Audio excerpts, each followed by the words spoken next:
Thank you very much. May I ask the sisters side, a non-Muslim sister?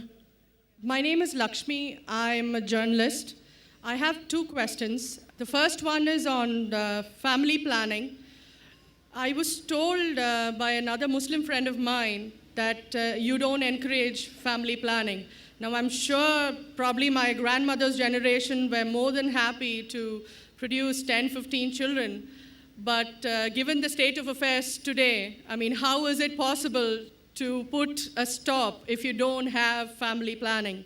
Now, the second question is, Muslim men are allowed to marry 4 or 5 times, I think, and they don't require their wife's permission, the first wife's permission to marry, correct me if I'm wrong, to marry more number of times.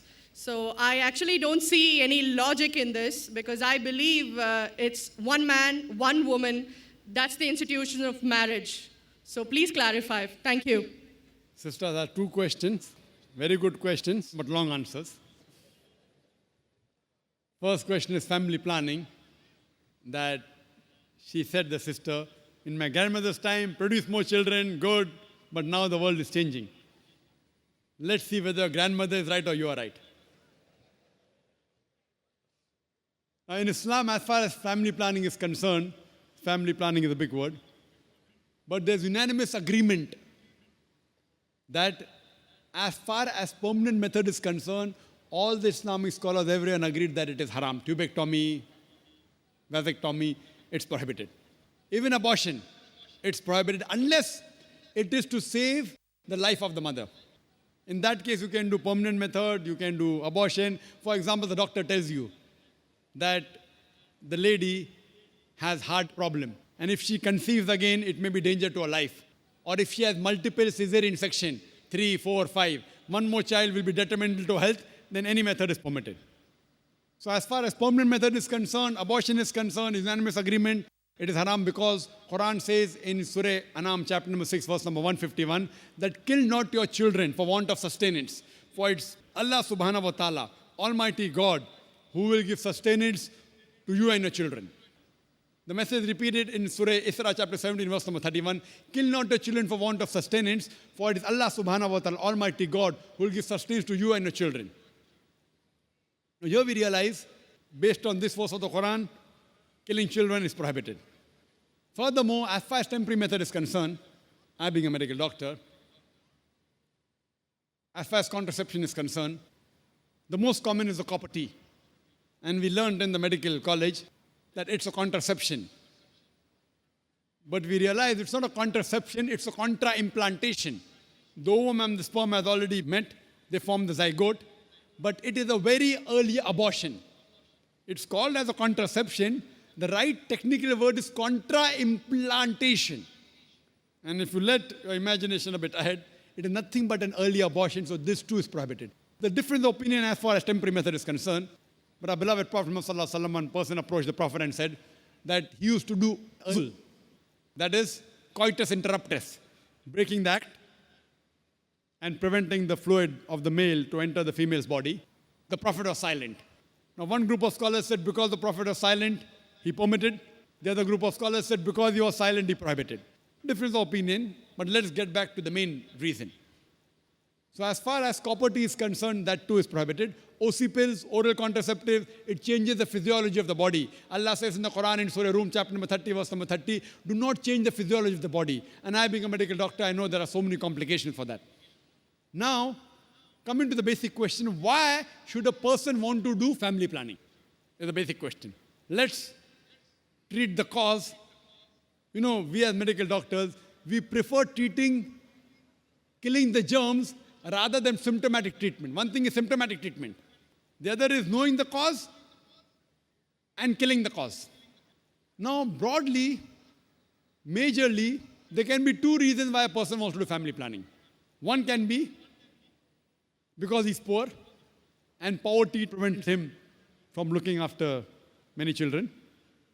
The other reason may be he's rich, but having more children, more spacing, he can make them doctors, engineers, etc. Now coming to the first reason, that if a person is poor, Islam has the solution for poverty. Don't kill human beings. The solution is zakat. In Islam, one of the pillars of Islam is every rich Muslim who has a saving of more than the nisab level, more than 85 grams of gold, he or she should give 2.5% of that saving every lunar year in charity. If every rich human being gives a zakat, poverty will be eradicated from this world. There will not be a single human being who will die of hunger. So as far as poverty is there, the solution is zakat. It's not killing human beings. Now, second reason may be, I'm rich, I've got money, but I want to make my son a doctor. I want to make an engineer. So I give spacing. Less children, I can take care of them better. Sister, I am the fifth child of my parents. If my parents would have done family planning, I wouldn't have been here today. And do you know, sister, I am a medical doctor. You know, because today's society, the best profession they say is medical doctor, right? So am I a boon or a bane for society? Sister, fifth child of my parents. If my parents would have done family planning, I would have been here. But I gave up my profession of a doctor for a better profession that is spreading the truth. Allah says in the Quran, in Surah Fussilat, chapter 41, verse number 33, وَمَنْ أَحْسَنُ قَالًا مِمَّنْ دَعَا إِلَى اللَّهِ وَعَمِلَ صَالِحًا وَقَالَ إِنَّنِي مِنَ الْمُسْلِمِينَ. Who is better in speech than one who invites people to the Lord, to Almighty God, works righteousness and says, I am the one who submits my will to Almighty God. I chose to be a doctor because I thought it was the best profession. It is a good profession, I'm not against it. But I found a better profession. From a doctor of a body, I became a doctor of a soul. If I was a medical doctor, you wouldn't have found 10, 15,000 people here, right? You didn't come to hear a doctor of the body, you came to hear a doctor of a soul. So when I found a better profession, I changed from a doctor of a body to a doctor of a soul. So am I a boon or a bane for society? So it's a fallacy. As far as spacing is concerned, Almighty God has given a natural spacing known as lactation amenorrhea, breastfeeding. The moment you breastfeed, automatically there is spacing. But today's modern women, they don't want to breastfeed because they will lose their figure. Almighty God has given lactation amenorrhea. So now, there is a fallacy what people think, that if you have less children, you can educate them better. If you analyze and check the history of the Nobel Prize winners, all of them were not the single child. Many were second child, third child, fourth child, fifth child. They were Nobel Prize winners. They were intelligent. So it is a misunderstanding.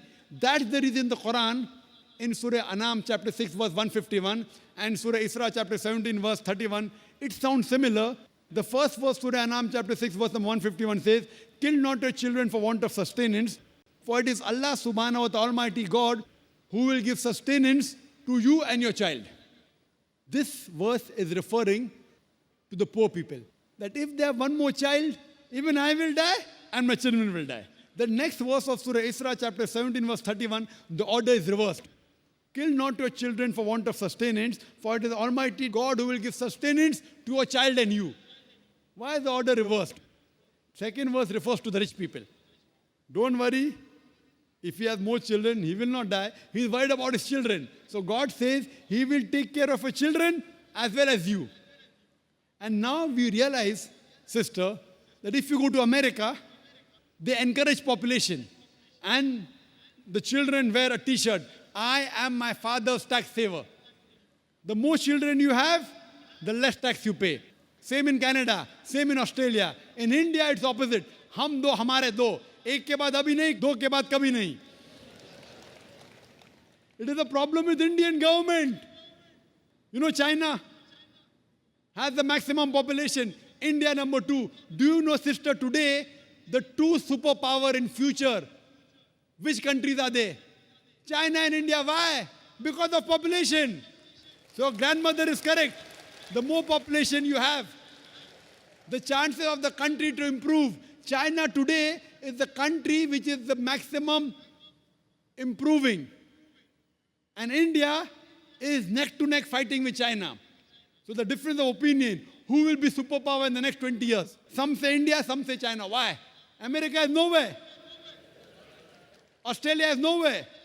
Canada is nowhere. So sister, population is a boon. It's not a bane. You should know how to utilize it.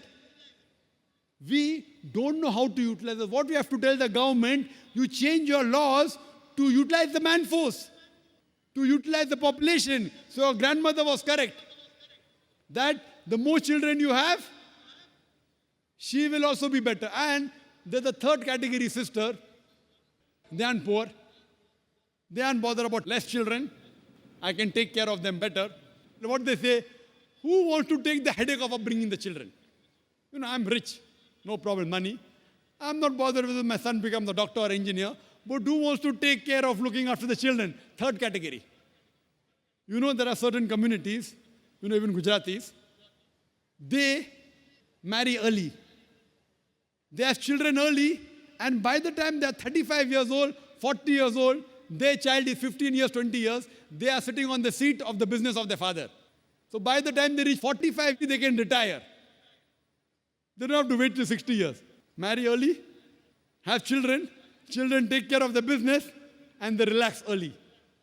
So even the third category, if they want to enjoy life, it is better they marry early, they have children, they take care of the business, they'll enjoy life better. So that's the reason, as far as planning is concerned, Allah says in Surah Al-Imran, chapter number 3, verse number 54, Makru makrallahu wallahu khairul makirin. They planned and plotted. Allah too planned. Allah is the best of planners. So if you feel Almighty God can plan your family better, leave it to Almighty God. If you can think you can do better, the choice is yours. I believe in Almighty God, I let Him plan my family. And that's the reason I'm here. Now coming to your second question. In Islam, men marry 4 times, 5 times, and they don't ask permission from the first 5. Why? As far as polygyny is concerned, a man having more than one wife, Islam is the only religion, and Quran is the only religious scripture on the face of the earth which says marry only one. There is no religious scripture besides the Quran. I'm a student of comparative religion, which says marry only one. There's no verse in the Bible, no verse in the Bhagavad Gita, no verse in the Veda which says marry only one except the Quran. If you read the Hindu scriptures, in Ramayana, the father of Sri Ram, how many wives did he have? How many wives? More than one? More than one. 3 wives. Fine. Sri Krishna, according to Mahabharata, how many wives he had? Unlimited. Not unlimited. You don't know your scripture well. No. Did he have 4 wives? No. I have no idea. Not 4, not 100, not 1,000, 16,108 wives. How many wives he had? 16,108. So why can't we Muslims have 4? What's the problem? When Sri Krishna can have 16,108 wives, why can't we have 4? Further, if you read the Vishnu Purana, chapter number 24, verse number 1, it says a Brahmin can have up to 4 wives. If you read the Jewish scriptures, it gives you permission to have as many wives as you wish. If you read the Christian Bible, it gives you permission to have as many wives as you wish. If you read the Bible, Abraham had 3 wives. Solomon, how many wives he had? He had 700 wives. It is later on, the church has put a ban that Christians should marry only one, not the Bible. It is the Jewish community married more than one wife. It was in 1950 that chief rabbi passed a synod that Jews should marry only one. So it is the rabbi, not the Jewish scriptures. And according to Hindu scriptures, you can marry as many as you wish. It is the Indian government in 1954 passed a law called the Hindu Special Marriage Act. Hindu Special Marriage Act, which says Hindus should marry only one. It is not the religious scripture. It is not Bhagavad Gita. It is not Ramayana. It is not Mahabharata. It is not Veda. It is the Indian Penal Code. The Indian government, which has passed a law in 1954 that Hindus should marry only one. But according to the statistics of the status of the women in Islam, if you read the government documents on page number 66, 67, it says that Muslims do polygamous marriages. You know what is the percentage in India? 4.3%. How much? In India, 4.3% of the Muslim men do polygamous marriages. A statistic between 1951 to 1961. Hindus, how many? 5.06. 0.7% more than the Muslims in India, according to the Indian government. Even though it is prohibited according to the Indian law, yet they do more polygamous marriages than the Muslims. Why? Now, let's analyze what does the Quran say. Quran says in Surah Nisa, chapter 4, verse number 3, marry women of your choice in twos, threes or fours. But if you can't do justice, marry only one. This statement, marry only one, is only given in the Quran and no other religious scripture. It says, marry women of your choice in twos, threes or fours. But if you can't do justice, marry only one. So if you want to marry more than one woman, one of the criteria of the Quran is you should do justice. If you can't do justice, you should marry only one. Now, what are the reasons, logical reasons a person can think that why has Islam permitted certain men to have more than one wife?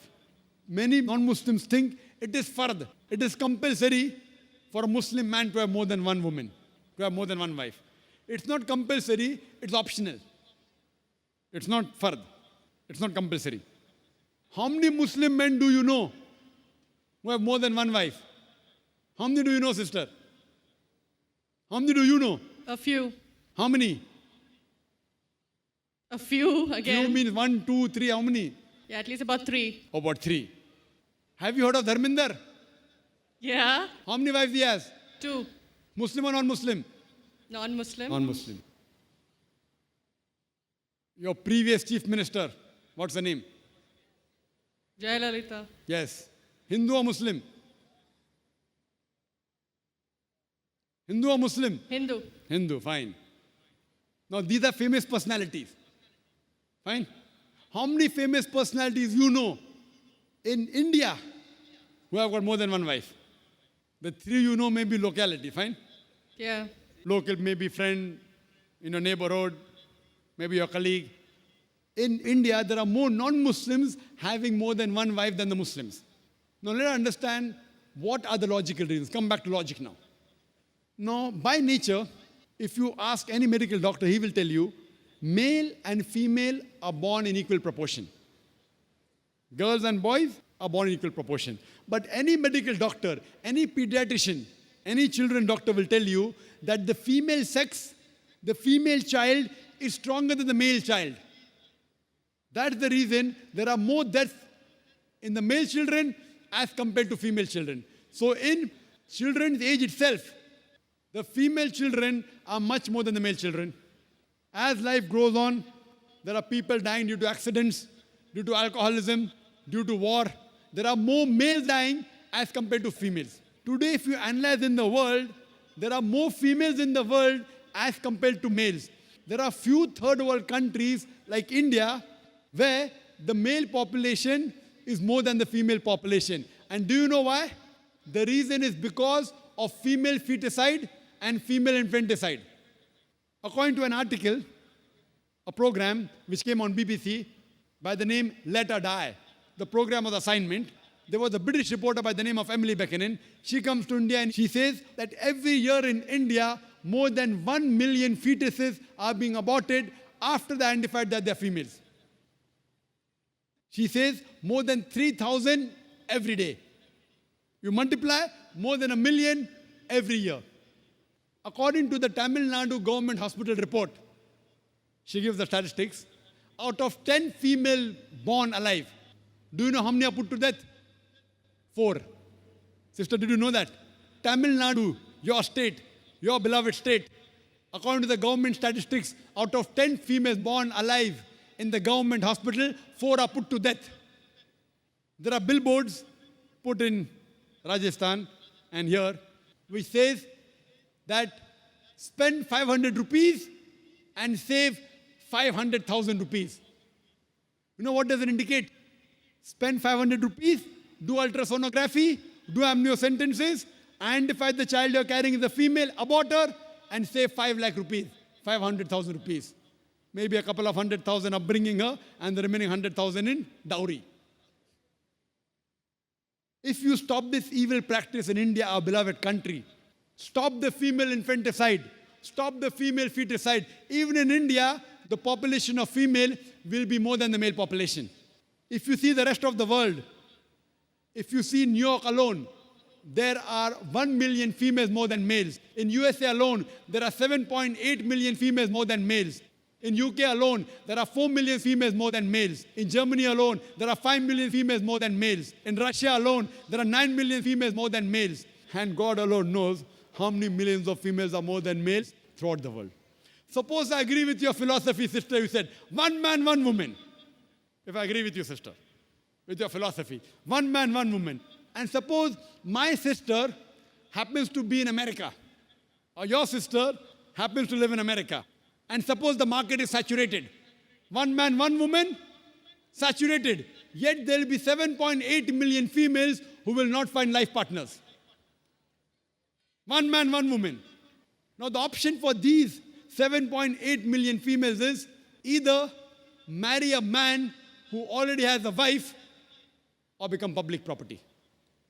You say, Dr. Zakir Naik, public property, such a harsh word. Sister, it is the most sophisticated word I can use. I cannot use a more sophisticated word than public property. According to the statistics of America, do you know, on an average, a man, before he settles down with a wife, he has 8 different sexual partners. Do you know that? On average, 8. Some may have 1, some may have 10, some may have 28 sexual partners before he settles down with one. So the only option remaining, so if my sister happens to live in America, or if your sister happens to live in America, and the option is given to her, and suppose the market is saturated, every man has found a woman for himself.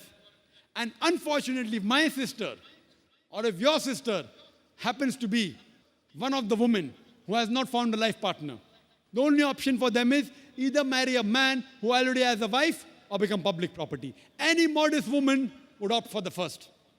Sister, what would you opt for your sister? Marrying a man who already has a wife or become public property? My sister's too young to be married, so When she grows up and if she happens to go to America, or if you happen to be in America, third choice. what would you prefer for her? You're the elder sister.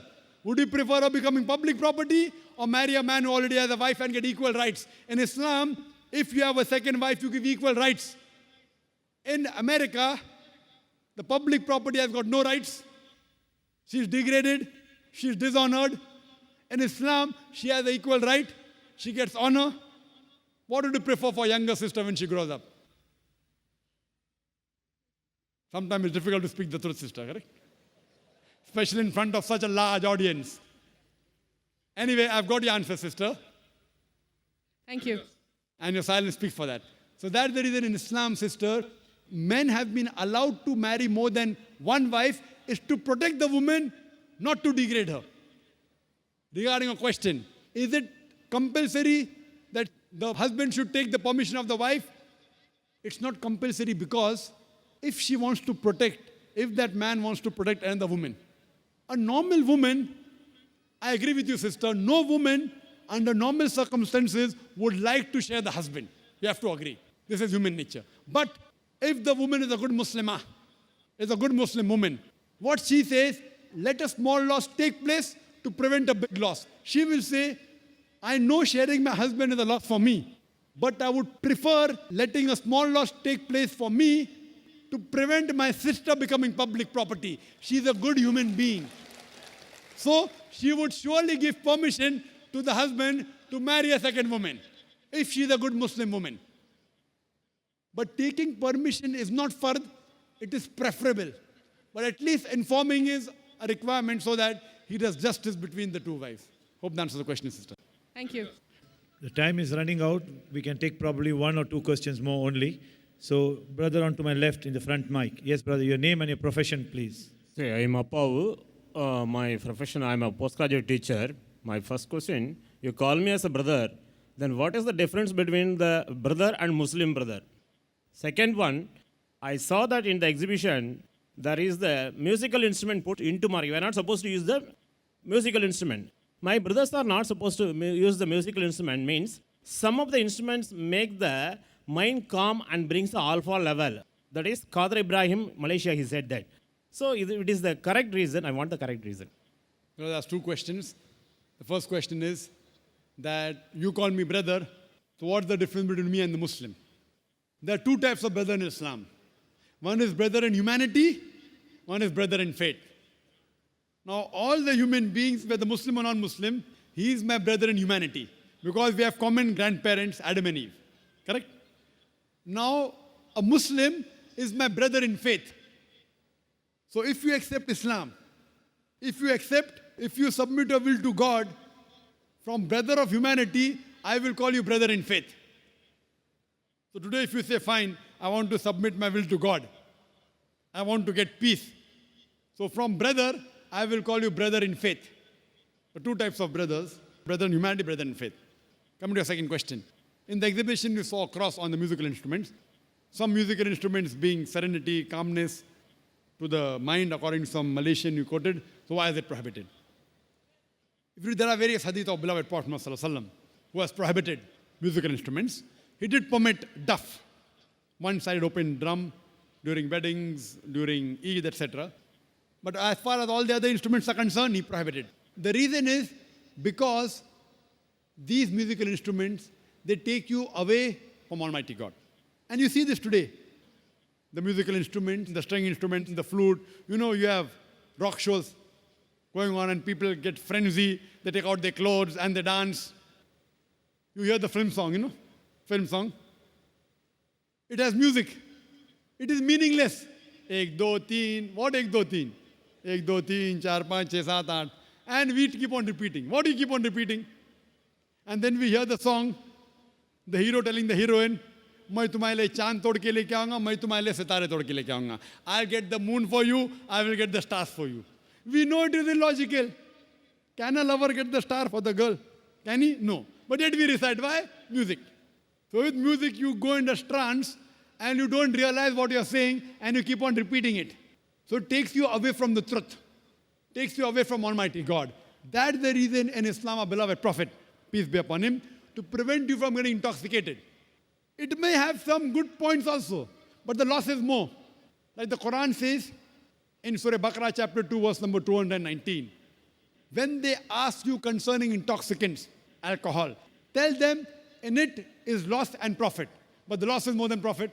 In alcohol, as a medical doctor, I know, the beer, it keeps you warm. So people tell me, Brother Zakir, the beer is good. It keeps you warm. I say, if you want to keep yourself warm, have honey. Honey will keep you more warm. But the honey doesn't have the kick which the beer gives you. So it's more for the kick rather than the warmth. But there are good points, but the loss is more. Similarly with music, it's more of a loss. And that's the reason today we find with the musical instruments, the songs and all, we find people are deviating away from the true message of Almighty God. That's the reason a beloved Prophet has prohibited musical instruments. Hope that answers the question. Flute, particularly flute, will they listen the flute or not? That is my question. Say, I'm not asking about the drums and all. So you tell that your brother, that also, brothers who know that is Quran, brothers who doesn't know Quran, that is also mentioned the same thing. No, why don't you call like that? You're talking about brothers in faith and brothers in humanity? Yes, I couldn't follow. Two answers, both the questions they commented. One is on, you're talking about flute. So flute comes in that only. Yes. Whether it be anyone, it intoxicates. So many of the Hindi film songs have got flutes. Flutes. Many of the Hindi film songs, and even maybe Tamilian film song or Malayalam, I don't know, they have got flute also. It intoxicates a person, and it's also mentioned Bhagavad Gita. Bhagavad Gita, Shri Krishna used the flute. Yes. For what? To bring the, For what? to bring the mind calm. He used to go on the bank, river bank, Yes. and play the flute and do what? Yes, we're doing dancing with the Gopistri. Gopis ring, correct. So we don't believe in doing that. We believe, we respect the woman. When we see a woman, we lower the gaze. If she's not your sister, if she's not your mother, if she's not your wife, when you see a woman, the Quran says in Surah Nur, chapter 24, verse number 30, that the man should lower his gaze. The woman should lower the gaze. We don't believe in, Gopi Sri, whatever we said. So all these things takes a person away from the truth. That's the reason whether it be flute, whether it be guitar, whether it be the other instrument, it's prohibited. Coming to your first answer again, that why don't we say brother who follow the Quran and brother who don't follow the Quran? Brother, there are many people who say they are Muslims and yet they don't follow the Quran. We have to say brother who's a Muslim and not following Quran. So I say brother in faith. Brother in faith means brother who has submitted his will to God. He may not be a good practicing Muslim. Fine? So brother in humanity means you are a human being. I'll call you brother. But brother in faith means a person who agrees that he has submitted his will to God. So today if you say you want to acquire peace by submitting your will to God, first you have to find out what is the will of God. Go to the Veda. It will speak about Almighty God. It will talk about a messenger to come. His name is Prophet Muhammad. Last and final revelation, the Quran. So if you believe in that, I will call you brother in faith.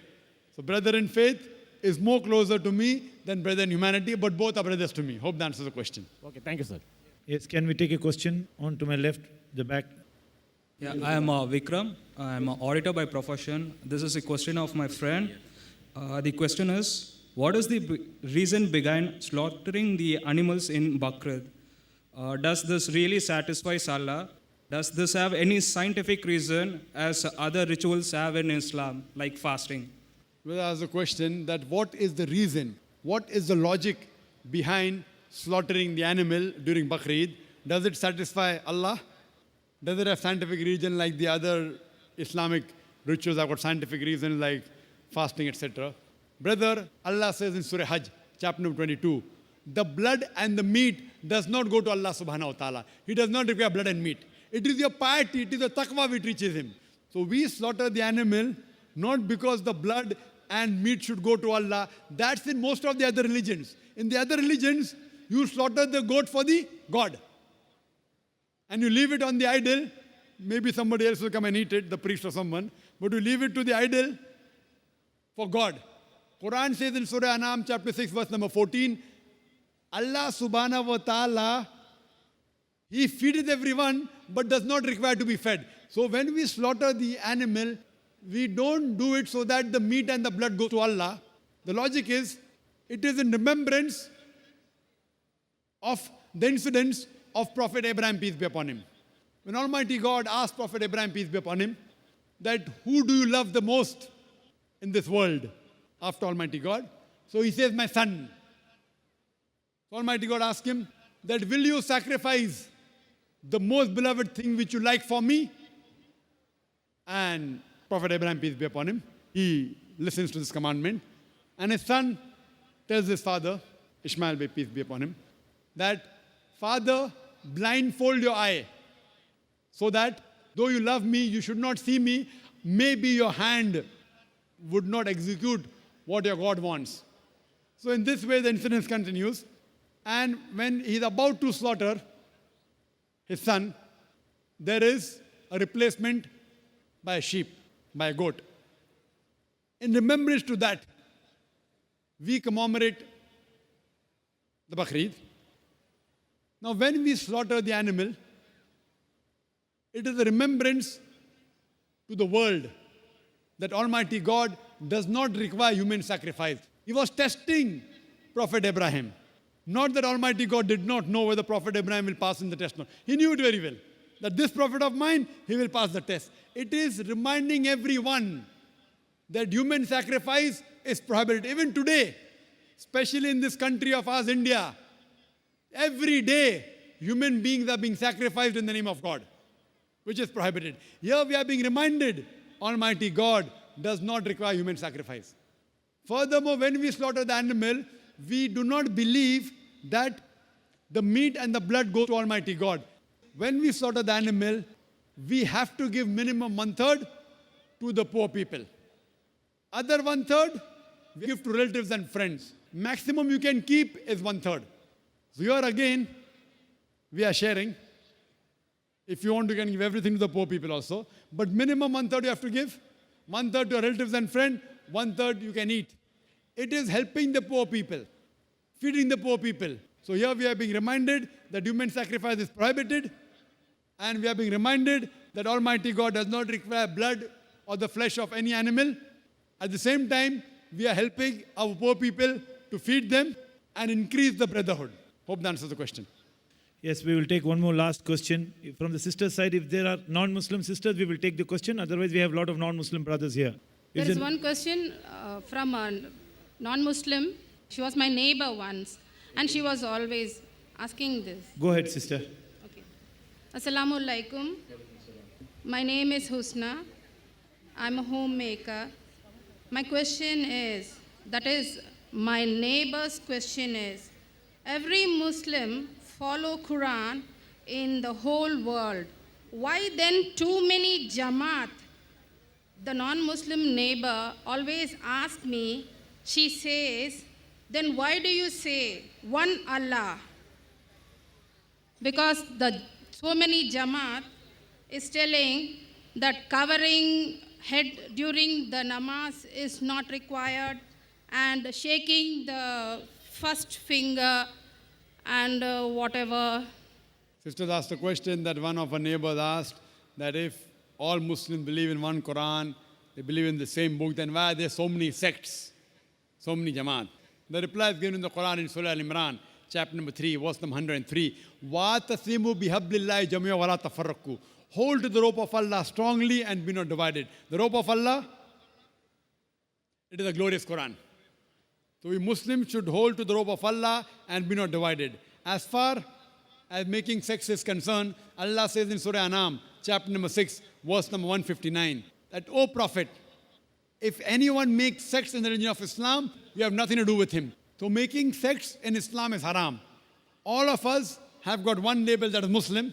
That's the reason in my talk in Surah Imran chapter 3 verse number 64 I said, Ta'ala wila kalmitum sawa'in bayna baynakum Allah na'budu illallah wa la nushrika bihi shay'un wa la yattakhiza ba'duna ba'dan arbaban min dunillah fa in tawallaw faqulu shahadu bi anna muslimun. That we bear witness that we are Muslims. We don't believe in making sex. There's no sex in Islam, but unfortunately the people have diverted from Quran and Sunnah and they make sex. In Islam, there is no sex in Islam. For more details, you can refer to my talk I gave in the last peace conference during the last day, Unity in the Muslim Ummah, which will throw light more on this topic. Hope that answers the question. We can take one more last question from a non-Muslim brother.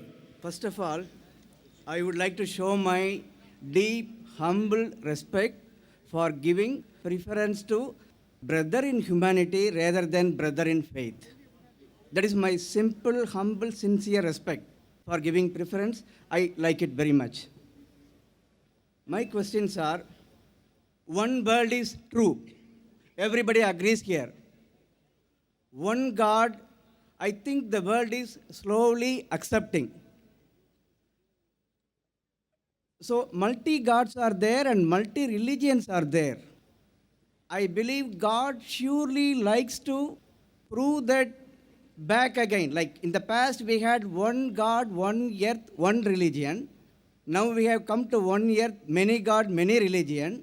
Now God wants to put us back to the same point where we have one God, one earth, one religion. How you think it will be established by God or by human beings? Then my second question is, between vegetarian and non-vegetarian, say which is supreme? Brother asked the two questions he has asked. Question number one, that previously there was one God, one religion, one earth. Now there is one earth, many God, many religion. How can we get back to one God, one earth, one religion? It is by having more such peace exhibitions, having more such functions, having more such talks, concept of God in major world religions. And what we want, only giving talk would not be sufficient. After giving the talk, the people should implement it. So my request to you would be that you should implement this, that there is one God, there is one religion, that one God is not begotten, he has got no images, that one religion is to submit your will to Almighty God and accept this religion. So if you accept this religion of submitting your will to God, if you accept in this one God who has got no images, who is not begotten, who is absolute, then we'll be one. Otherwise, only giving talk would not be sufficient. People should accept the truth and implement it. So my request to you would be, brother, that accept the religion of peace and the oneness of Almighty God and the religion of submitting your will to Almighty God. Coming to a second question. Who is better? A person who is a vegetarian or a person who is a non-vegetarian? I would say it doesn't make a difference whether a person is a vegetarian or non-vegetarian. A person who accepts the will of God is a better human being, irrespective whether he is a vegetarian or non-vegetarian. It is not compulsory in Islam that a person should be a non-vegetarian. In my talk of a debate, I've told a person can even be a good Muslim by being a pure vegetarian. Having non-veg in Islam is not compulsory, but why a person should have non-veg, I've given a talk on that. There's a debate I had with a Jain on the topic of, is non-vegetarian food permitted or prohibited? But as far as the question is concerned, who is better? The Quran says, the person who has taqwa. In Surah Hujurat, chapter 49, verse number 13 says, Ya ayyuhan nasu inna khalaqnakum min zakarin wa unsa wa jalnakum shu'uban wa qaba'ila lita'arafu inna akramakum indallahi atqakum inna Allaha alimun khabir. O humankind, we have created you from a single pair of male and female and have divided you into nations and tribes so that you shall recognize each other, not that you shall despise each other. And the most honored in the sight of Almighty God is the person who has taqwa. The only way you can be superior to other human being is by taqwa, it is by piety, it is by God consciousness. Otherwise, eating non-veg, as long as you are following the commandment of Almighty God, it is not a sin. I can prove that from Hindu scriptures, from the Christian scriptures, as well as from the Quran. The main thing is, who is better is the person who has taqwa, who has piety, who has God consciousness. Hope that answers the question. Wa akhiru da'wan alhamdulillahi rabbil alameen. Thank you very much. You've been a lovely audience, Chennai. Thank you very much. And may Allah Ta'ala reward all of us for the hard work. My dear brothers and sisters in Islam, I thank Allah Subhanahu wa Ta'ala for having given us this wonderful opportunity. An opportunity does not come to most people.